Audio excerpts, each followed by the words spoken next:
मैं इंजीनियर विजय कुमार स्वागत करता हूँ सिविल गुरुजी प्रयागराज के यूट्यूब चैनल पर।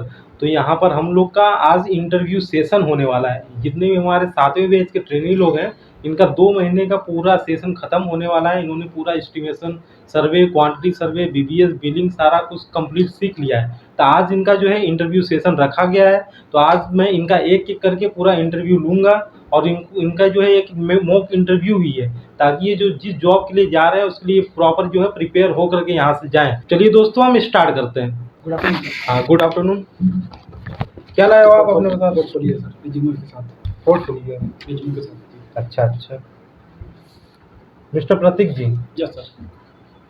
बताइए अपने बारे में आप। Sir, my name is Prateek Verma. I belong to Varanasi. I have recently completed my BTech from Ujjain Engineering College, Ujjain, recently known as Government Engineering College, Ujjain, and it was established by Government of MP in the year of 1966.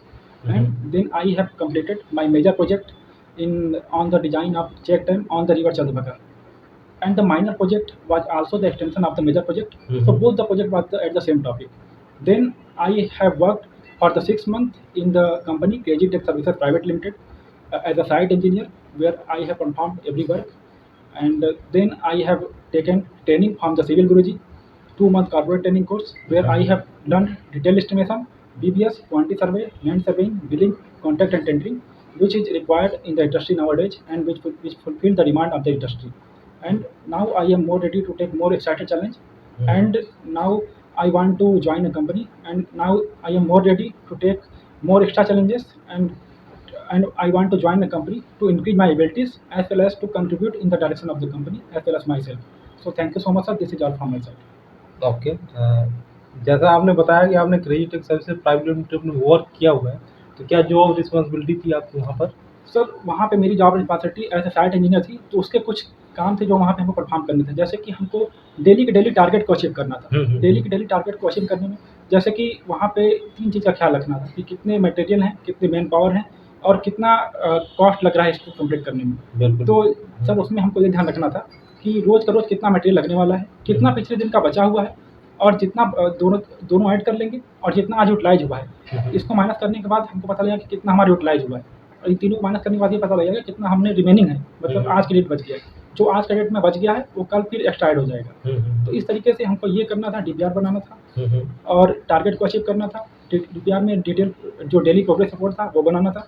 तो उसमें हमने क्या किया था कि हमें ये ध्यान रखना था कि हमने कितना सब कुछ अचीव किया है, और साथ में यदि किसी दिन प्रोजेक्ट डिले हुआ है तो उसका रीज़न क्या है, उसमें बेजर मेंशन करना था। कितने स्टाफ आए हैं, जैसे कितने इंजीनियर्स हैं, उनको उनके नंबर्स को भी ऐड करना था उसमें, और कितने लेबर्स हैं उसको मास्टर रोल में सुपरवाइजर तो ऐसे एंट्री कर लेता है, लेकिन हमको भी क्रॉस चेक करना होता है। चेक करना होता है, तो डीपीआर में उसकी एंट्री करनी होती है। ये करना था, और साथ में क्वांटिटी सर्वे भी करना था, क्योंकि यदि किसी आइटम की कास्टिंग हो रही है तो किसमें कितने सीमेंट बैग लग रहे हैं, कितना सैंड लग रहा है, उस एज अ साइट इंजीनियर हमको कॉल करके वेंडर से बात करनी होती थी। यदि कम ज़्यादा पड़े तो उसको बुलाना पड़ता था। और डाइंग रेटिंग के हिसाब से एक्सक्यूशन परफॉर्म करना, ये हमारा सबसे इंपॉर्टेंट वर्क था। तो डाइंग रेटिंग हमको आनी चाहिए एज अ साइट इंजीनियर।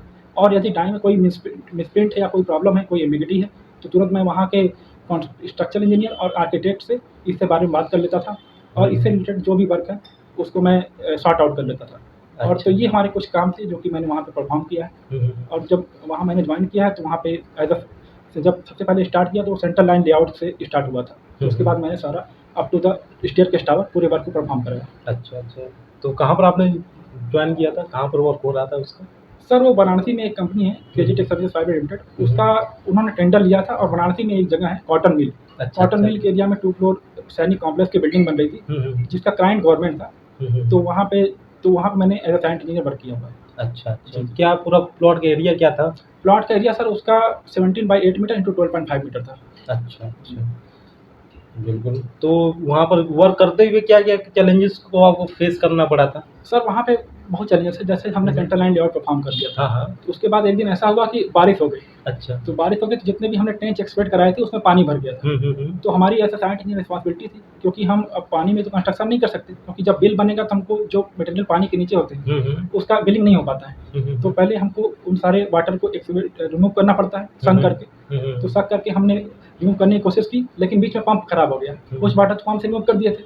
तो वहाँ पे फ्लाई ऐश भी था जो कि पहले से था। तो हमने फ्लाई ऐश को पुट किया, और उससे जो बाकी हमारी स्लरी बनी थी उसको बाहर निकाल के पूरे जितने भी टेस्ट थे उसको अच्छे से सुखा लिया। फिर उसके बाद हमने सैंड फिलिंग पीसी थी और उसके बाद फुटिंग की कास्टिंग की, प्लम बॉक्स से सेंटर पॉइंट मार्क करने के बाद। उसके बाद फिर पेडेस्टल कॉलम, फिर वन लाइन ब्रिक वर्क, फिर उसके बाद ग्राउंड बीम, फिर brick work up to DPC bottom, DPC. फिर उसके बाद उसमें हमने वो एक लेयर था बिटवीन का, उसके बाद वो पुट किया। उसके बाद सुपर स्ट्रक्चर में एज वर्क किया, फिर ब्रिक वर्क किया, सील पेंट कंस्ट्रक्शन किया। उसके बाद लिंटल बीम, फिर स्लैब बीम, उसके बाद स्लैब। तो इस तरीके से सेकंड फ्लोर, उसके बाद स्टेयरकेस टावर। तो इस तरह से हमारा एक्सक्यूशन हमने पूरा कंप्लीट करा। हमने पूरे 6 महीने में पूरे बिल्डिंग कंप्लीट कर ली थी? नहीं सर, हमने जल्दी ही कर ली थी इसको। अच्छा, 6 मंथ के बाकी पहले? कुछ समय और था जिसमें हमने हमारी कंपनी को ओवरहेड टैंक का प्रोजेक्ट मिला था, अच्छा, जो कि अच्छा। हमारे पास ही में है। उसकी हाँ। कैपेसिटी 5 लाख के आसपास थी और वो लोकेलिटी था, उसमें 4 से 5 हज़ार लोग रहते थे। अच्छा, 4-5 हज़ार अच्छा। लोग के हिसाब से डिसाइड किया था और ये इंटरमिटेंट हमारा वाटर सप्लाई सोर्स था। हाँ, मतलब हाँ। कि एक बार हम लोग 12 बजे तक पानी भेजते थे, भेजने का है, फिर उसके बाद बीच में नहीं आता है दोपहर में, फिर 6 से 8 मतलब शाम तक का है। तो इंटरमीडिएट वाटर सप्लाई ये प्रोजेक्ट था। अच्छा, अच्छा। अच्छा, प्रतीक जी, ये रीबारिंग क्या होता है, थोड़ा बताइए इसके बारे में? सर रीबारिंग जैसे कि हमें जब हम कॉलम कास्ट करते हैं तो कॉलम हमको स्लैब बीम बॉटम तक कास्ट करना पड़ता है, लेकिन बीच में हमारा लिंटल बीम भी आता है। तो लिंटल बीम के जो सरिया होता है या कि टू एनफोर्समेंट होता है, वो अटैच होता है कॉलम से। तो उसके लिए हमको डायरेक्ट यदि हम स्लैब बीम बॉटम तक कास्ट कर दिए तो हम इसके सरिया को अटैच नहीं कर पाएंगे। तो उस वक्त क्या करनी पड़ती है, कॉलम में ड्रिलिंग करनी पड़ती है। कॉलम को ड्रिल करके उसके सरिया को इससे अटैच करना पड़ता है। तो अच्छा, रीबारिंग होती है, लेकिन कभी भी वो अच्छी नहीं मानी जाती है। इसलिए जब भी हम कॉलम कास्ट करेंगे तो हम वहीं तक कास्ट करेंगे जहाँ तक रिक्वायरमेंट है। उसके बाद जैसे किसी का सरिया ऐड करना है लिंटर बीम का, तो उसके बाद डेवलपमेंट लेते ऐड कर देंगे। रिबारिंग करना एक अच्छा चीज़ नहीं होता, तो हम रिबारिंग से बचना चाहते हैं। और कहाँ-कहाँ ज़रूरत पड़ता है हमको रीबारिंग करने का? सर जैसे कि हमको स्टेयरकेस बनाना है, वहाँ पे हमने एनफोर्समेंट बाहर नहीं निकाल के छोड़ा है स्लैब में, तो वहाँ पे भी हमको यदि कनेक्ट करना पड़ेगा स्टेयरकेस का एनफोर्समेंट, तो वहाँ पे भी रिबारिंग करनी पड़ेगी। अच्छा, अच्छा। जी। बढ़िया है। ये और ग्राउटिंग क्या होता है? गुनाइटिंग, ग्राउटिंग का आपने नाम सुना होगा। हाँ सर। आपने कभी परफॉर्म किया है इस चीज़ को? सर मैंने परफॉर्म ऐसे साइट इंजीनियर तो नहीं किया है, लेकिन मैं इसके बारे में जानता अवश्य हूँ, मैं आपको बता सकता हूँ। अच्छा, जैसे कि कहीं क्रैक वगैरह आ जाते हैं, तो जैसे कंक्रीट में क्रैक आ गया, तो उसको फिल करने के लिए मोर्टार का 1:3 से 1:4 का एक गन से उसमें प्रेशर के साथ उसमें पुट किया जाता है, जिससे कि उससे क्रैक फिल हो जाते हैं। जैसे कंक्रीट में भी क्रैक आ गए, तो प्रेशर के साथ एक गन बार ऐसे कर सकते हैं, गन होता है, तो गन के प्रेशर के साथ उसमें फिल करते हैं, तो अच्छा। जिससे उसका क्रैक फिल हो जाता है, उसको बोलते हैं ग्राउटिंग। तो और गुनाइटिंग क्या होता है? गुनाइटिंग भी यही प्रोसेस है, लेकिन वो सॉइल के केस में करते हैं। अच्छा, वो कैसे करते हैं सॉइल में? सर सॉइल में भी जैसे कि अब इसके बारे में तो मुझे ज़्यादा एक्सप्लोर नहीं किया है इस बारे में, लेकिन मैंने जैसे पढ़ा था तो कि सॉइल का स्ट्रेंथ बढ़ाने के लिए ये प्रोसेस किया जाता है। उसमें भी सॉइल में होल करके केमिकल को पुट किया जाता है प्रेशर के साथ। अच्छा, अच्छा। जी। बहुत बढ़िया। जैसा मैं देख पा रहा हूँ कि आपने रिज्यूमे में एस्टिमेशन, क्वांटिटी सर्वे सब मेंशन किया हुआ है। जी। क्या आपने परफॉर्म किया है इस चीज़ को कभी? जी, मैंने एज़ अ साइंट इंजीनियर तो वहाँ पे पूरा वर्क किया था, तो उसमें ये क्वांटिटी सर्वे तो किया था, लेकिन एस्टिमेशन उस वक़्त नहीं कर पाया था। अच्छा, तो अच्छा। एस्टिमेशन जब मैंने सिविल इंजीनियरिंग ज्वाइन किया तो उसमें एक केस स्टडी थी। तो उसमें हम लोग को पूरा ड्राइंग बताया गया, उसके प्लान के हिसाब से हमने एस्टिमेशन, क्वांटिटी सर्वे, बीबीएस सब कुछ निकाला। अच्छा, जी, अच्छा। जी, जी।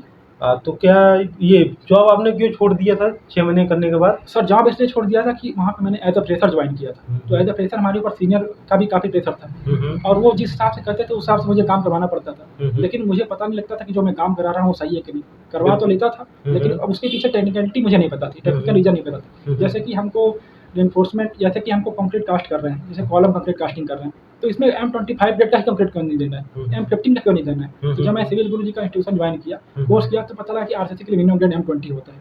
तो इसलिए हमको M25 देना ही देना है, M15 नहीं दे सकते। तो इस तरह की टेक्निकल बातें थी जो वहाँ पे मुझे नहीं पता थी। अच्छा, अच्छा। इसलिए मैंने उस जॉब को छोड़ दिया था और थोड़ा प्रेशर भी था तो अच्छा। सीनियर इंजीनियर्स का। जी सर। और यहाँ पर मैं देख पा रहा हूँ आपने बीबीएस कैलकुलेशन भी सीखा हुआ है जी। कि ओवरहेड वाटर टैंक का बीबीएस जानते हैं आप? हाँ सर, ओवरहेड वाटर टैंक का बीबीएस में बहुत अच्छे से जानता हूँ और उसका कटिंग लेंथ कैलकुलेट करता काम किया क्या कभी आपने इस पर? हूँ। हाँ सर, जो हमारा प्रोजेक्ट था वो जैसे मैंने आपको पहले बताया 4 मंथ में कंप्लीट हो गया था।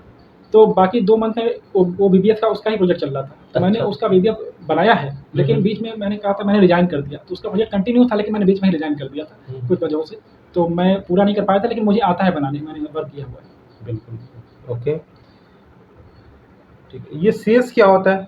आपने क्वांटिटी सर्वे भी किया होगा? जी सर, शेष जब हम क्वांटिटी सर्वे करते हैं तो शेष एक सहायता राशि होती है। अच्छा। जैसे कभी भी बिल बनता है तो कॉन्ट्रैक्टर को पूरा बिल नहीं देते हैं।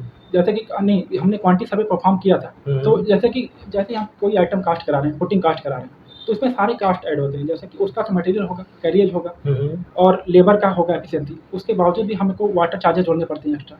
1% हमको इक्विपमेंट का जोड़ना पड़ता है और उसके बाद जीएसटी जोड़ना पड़ता है। हाँ, उसी तरह सेस भी एक फैक्टर होता है, क्योंकि गवर्नमेंट को सहायता राशि देनी पड़ती है। जैसे कहीं बाढ़ आया, कहीं प्रलय आया, जैसे कोविड-19 आया, तो ये शेष 1% जो हमने जमा किया है एज अ ये, तो उसी शेष का यूज़ करके गवर्नमेंट इन हमारे जितने भी पब्लिक है उसका हेल्प करती है। तो इसलिए उसका रेट जोड़ा जाता है और वो अल्टीमेटली क्लाइंट से दिया जाता है। अच्छा, अच्छा। हुँ, आपने बिलिंग भी किया हुआ है? जी, हमने बिलिंग भी की है। अच्छा, साइट पर करते हैं या सिविल गुरुजी में आपने सीखा है? जी, हमने सिर्फ गुरुजी भी सीखा है। अच्छा, अच्छा।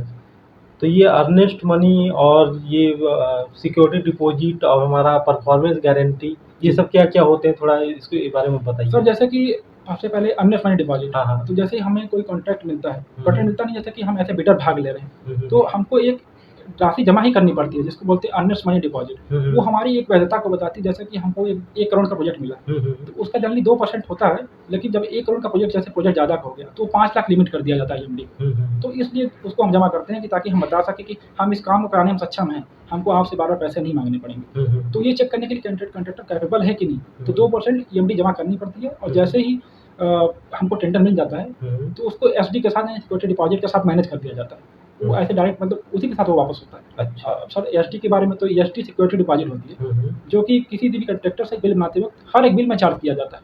ऐसा इसलिए किया जाता है कि कोई भी कॉन्ट्रैक्टर काम छोड़ के बीच में ना भागे। जब उसके पैसे फँसे रहेंगे तो भाग नहीं सकता है। तो इसलिए एसडी भी 5% हम लेते हैं। और परफॉर्मेंस गारंटी की बात करें, तो ये परफॉर्मेंस गारंटी लगभग 3 ईयर के लिए होती है, जो कि उसमें से ही कट होती है बिल में से। हर एक बिल में से यदि हम आइटम वाइज़ बनाएँ या कोई भी स्लैब रेट बनाएँ, तो वहाँ पे पीजी कट होती है 5%। वो इसलिए होती है कि जैसे कि अ, या हमारा स्ट्रक्चर है, स्ट्रक्चर में लगातार इसमें वेदर का इफ़ेक्ट पड़ रहा है, तो खराबी आ सकती है या फिर काम अच्छे से नहीं हुआ है, कंक्रीटिंग अच्छे से नहीं हुई है, वर्क स्पेसिफिकेशन के साथ कंप्लीट नहीं हुआ है, तो स्ट्रक्चर में कमी आ सकती है, खराब हो सकता है गारंटी पीरियड के पहले खराब हो जाए। तो कॉन्ट्रैक्टर को ये जो परफॉर्मेंस गारंटी होती है, इसी पैसे में से इसको मेंटेन करके देना होता है। यदि वो ऐसा नहीं कर पाता है, तो उसका पैसा तो यानी फॉरफिट यानी जब्त कर दिया जाता है। अच्छा, अच्छा। जी। सही है।